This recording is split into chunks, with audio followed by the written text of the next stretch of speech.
இப்ப மேல்மருவத்தூர் ஆதிபராசக்தி அப்படின்னாலே அந்த அம்மனுக்கு இருக்கக்கூடிய அந்த மகத்துவம்ங்கிறது ஜாஸ்தி.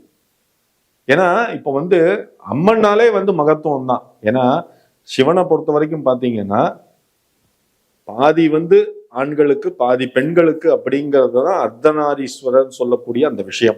அப்படிங்கும் போது சக்தி இல்லையே சிவம் இல்லைன்னு சொல்லக்கூடியது நம்ம வாசகத்துல இருக்கக்கூடிய விஷயம். அப்படிங்கும் போது அந்த பெண் தெய்வம் சொல்லக்கூடிய ஆதிபராசக்தி அந்த அம்மனுக்கு இருக்கக்கூடிய அந்த பவருங்கிறதே தனிதான். அது அனுபவிச்சவங்களுக்கு நல்லபடியா தெரியும். இப்போ மேல்மருவத்தூர் நீங்க பாத்தீங்க அப்படின்னா அந்த அம்மன்கிறது சுயம்பு.